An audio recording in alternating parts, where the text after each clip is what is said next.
Halo, hari ini aku mau masak tongseng sapi. Bumbu instan yang akan aku pakai kali ini adalah bumbu tongseng dari bumbu bambu. Bumbunya seperti ini.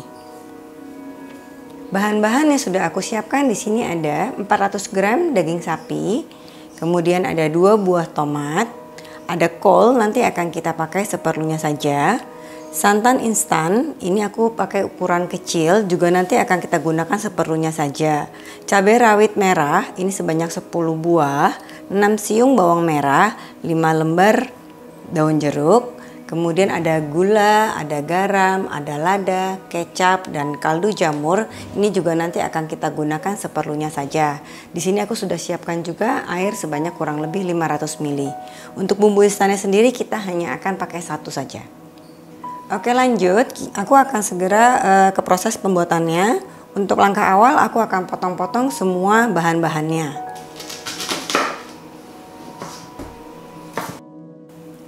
Nah, untuk daging ini akan aku potong iris tipis-tipis. Nah, pemakaian daging di sini aku pakai kebetulan daging steak. Maksudnya adalah supaya aku tidak perlu merebus atau ini mempersingkat waktu. Nah, bagi teman-teman yang akan memakai daging apa saja itu bisa ya, tapi sebaiknya berarti kalian perlu merebus hingga empuk terlebih dahulu. Bisa pakai sengkel, bisa pakai sandung lamur, daging apa saja. Bahkan mau diganti dengan daging kambing pun juga bisa atau dengan ayam. Nah, ini semua bahan-bahannya sudah aku potong-potong kecuali cabai rawit karena aku tidak mau rasanya terlalu pedas, jadi nanti semuanya akan aku masukkan secara utuh. Bagi yang suka pedas, ini kalian bisa iris-iris. Atau misalkan seandainya mau ditambahkan atau dikurangkan juga itu bisa sesuai dengan selera masing-masing. Lanjut aku akan langsung ke proses pembuatannya. Di sini aku akan panaskan minyak sedikit. Setelah minyaknya panas, aku akan masukkan bawang merah dan daun jeruk. Untuk daun jeruk jangan lupa dirobek-robek. Di sini aku akan sisakan 2 buah buat nanti aku makan tambahkan apabila sudah dimasukkan air. Jadi di sini aku akan tumis bawang merah dan daun jeruk. Kita akan tumis sampai dengan bawang merahnya sedikit layu, kemudian kita akan langsung masukkan bumbu instannya dan kita akan tumis sebentar. Nah, apabila sudah setengah matang seperti ini, kita bisa masukkan bumbu instannya.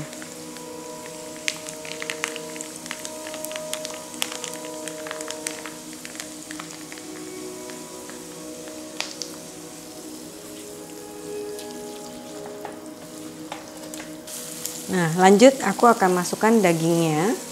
Jadi seperti yang tadi aku sudah jelaskan di awal, apabila kalian menggunakan daging tipe yang lain sebaiknya kalian rebus dulu hingga empuk ya.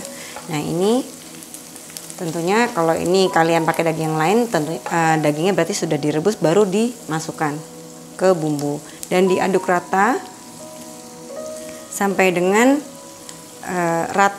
menutupi semua permukaan dagingnya agar bumbunya meresap.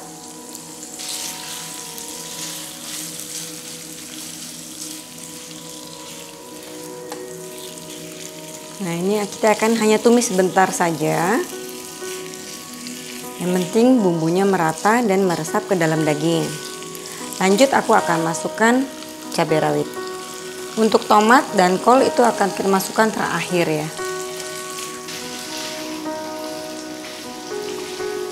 Nah, apabila sudah seperti ini, kita akan masukkan airnya. Untuk mengiris dagingnya pun ini semua juga sesuai dengan selera ya. Aku memang sengaja potongnya tidak terlalu tipis-tipis atau kecil-kecil. Jadi nanti begitu dimakan bisa cukup potongannya besar-besar seperti ini. Nah, kita akan tunggu sampai mendidih sedikit. Sambil menunggu mendidih, di sini aku akan bumbuin. Kita akan masukkan sisa daun jeruk yang tadi sudah dipisahkan. Jangan lupa dirobek seperti biasa. Kemudian kita tambahkan gula pasir sedikit sebagai penyedap rasa. Kemudian garam. Di sini aku juga tidak akan pakai terlalu banyak dulu. Nanti akan kita cicipi dan kita koreksi rasanya. Kemudian lada. Kemudian bubuk kaldu jamur atau totole. Ini bisa sesuai dengan selera masing-masing. Kalau seandainya mau diganti dengan bubuk sapi juga boleh. Nah, untuk kecap sendiri ini bisa juga kita kasihnya nanti terakhir supaya kita cicipi dulu apakah bumbunya sudah cukup manis atau belum. Jadi bagi yang suka manis, memang tongseng itu identik dengan manis ya. Cuma menurut aku ini masih bisa disesuaikan manisnya. Jadi apabila kalian tidak mau terlalu manis, nanti kecapnya bisa hanya dikasih sedikit saja. Nah, ini aku akan masukkan santan kentalnya. Tentunya kalau aku tidak mau tekstur tongseng dengan sup yang kental banget ya, kuahnya kental banget. Jadi ini juga aku hanya pakai sekitar 2 atau 3 sendok makan. Nanti kita lihat. Jadi ini aku akan masukkan sebanyak 2 sendok makan terlebih dahulu. Nanti aku lihat apakah perlu ditambah atau tidak. Tapi kembali lagi tergantung selera masing-masing.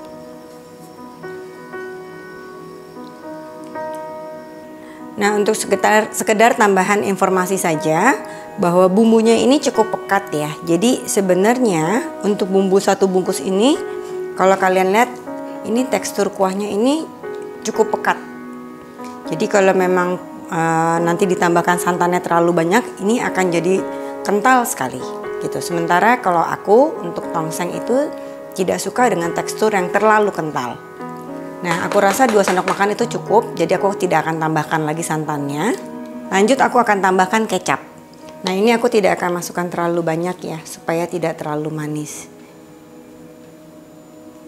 Bumbunya sendiri sudah ada rasa manisnya sedikit kalau menurut aku.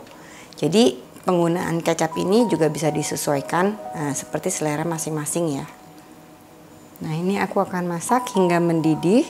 Kemudian aku akan masukkan kol dan tomatnya. Di sini kalian bisa mulai mencicipi dan mengkoreksi rasanya, bisa ditambahkan apa yang dirasa kurang. Nah, ini aku sudah cicipi dan menurut aku rasanya sudah cukup ya. Jadi untuk penggunaan garam dan lain-lain itu bisa disesuaikan dengan selera masing-masing. Hanya tinggal tunggu mendidih saja. Kemudian lanjut aku akan masukkan kol dan tomat. Ini sudah mulai mendidih tomatnya.